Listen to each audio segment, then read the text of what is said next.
بسم اللہ الرحمن الرحیم۔ سلطان محمود غزنوی کا زمانہ تھا۔ ایک بوڑھا پریشان اپنے گھر میں ٹہر رہا تھا۔ وہ بے چین تھا۔ اتنے میں اس کا دوست محمد عالم اس کے گھر آیا۔ اس نے اپنے دوست کو پریشان دیکھا تو پریشانی کا سبب جاننا چاہا۔ کیا ہوا میرے دوست؟ تم کیوں پریشان ہو؟ کیا سبب ہے کہ تم بے چین ہو؟ اس پر بوڑھے شریف نے کچھ کہنا چاہا، لیکن پھر کچھ سوچ کر رک گیا اور پھر ٹہلنے لگا۔ کیا بات ہے؟ کون سی پریشانی ہے؟ مجھے بھی تو بتاؤ، شاید میں تمہاری کچھ مدد کر سکوں۔ عالم نے پھر اس سے پوچھا۔ بات یہ ہے کہ تمہیں پتہ ہوگا نا، میری بیٹی ذکیہ بہت خوبصورت ہے۔ کچھ دن پہلے ہم جنگل میں کام کر رہے تھے کہ سلطان کے وزیر خاص کے بیٹے کا گزر یہاں سے ہوا۔ وہ جنگل میں شکار کرنے آیا تھا۔ اس نے میری بیٹی کو دیکھا، اسے وہ پسند آ گئی۔ اس نے مجھ سے کہا کہ وہ 5 دن بعد آئے گا اور میری بیٹی کو لے جائے گا۔ تب سے میں بہت پریشان ہوں۔ ذکیہ کی منگنی اس کے چاچا زاد عبد المنان سے ہو چکی ہے۔ اب میں اسے شہزادے کے حوالے کر دوں، یہ ممکن نہیں۔ میں شہزادے کو کیسے روکوں؟ مجھے سمجھ نہیں آ رہا۔ شریف کی آنکھوں سے آنسو گرنے لگے۔ عالم نے ہمدردی سے اس کے کندھے پر ہاتھ رکھا اور بولا، بات واقع پریشانی کی ہے میرے دوست۔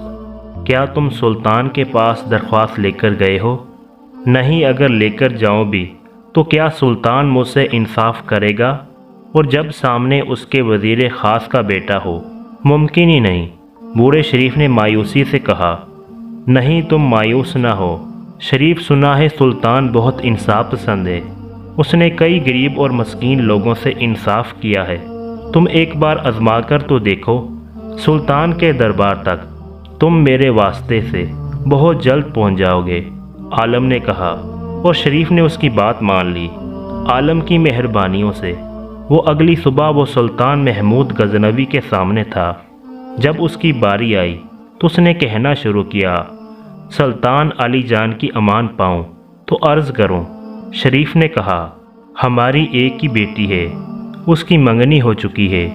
بات دراصل یہ ہے کہ کچھ دنوں پہلے میں اور میری بیٹی جنگل میں کام کر رہے تھے کہ آپ کے وزیر خاص کے بیٹے کا گزر ہوا۔ اس کو میری بیٹی پسند آ گئی۔ اس نے کہا کہ وہ 5 دن بعد آئے گا اور میری بیٹی کو لے جائے گا۔ اگر میں نہ مانا تو وہ زبردستی کرے گا۔ آپ سے عرض ہے کہ ہم سے انصاف کریں، اور ہمیں یقین ہے کہ آپ انصاف کریں گے۔ سلطان کے ماتھے پر تیوریاں چڑھی ہوئی تھی۔ کیا یہ شخص سچ کہہ رہا ہے؟ اپنے وزیر خاص سے پوچھا تو وہ کانپتے ہوئے اپنی جگہ سے اٹھا۔ اس نے لرزتی ہوئی آواز میں کہا، جی حضور، یہ سچ کہہ رہا ہے۔ لیکن سلطان نے اس کی بات کو مکمل ہونے دیے بغیر کہا، سپاہیوں، آج ہی اس کے بیٹے اور اسے قید خانے میں ڈال دیا جائے۔ جو قوم کی ماؤں بیٹیوں میں غلط نکاح ڈالیں، وہ ہمارے خیر خواہ کبھی نہیں ہو سکتے۔ ایسوں کی جگہ قید خانہ ہی ہے۔ سلطان کا چہرہ سلطانی جا و جلال سے دمک رہا تھا۔ بوڑھے شریف نے شکر گزاری سے سلطان کی طرف دیکھا۔ اس کی آنکھوں سے خوشی سے ایک آنسو گر پڑا۔ کاش ہمارے ملک میں بھی ایسے حکمران آ جائیں اور غریبوں کو انصاف مل سکے۔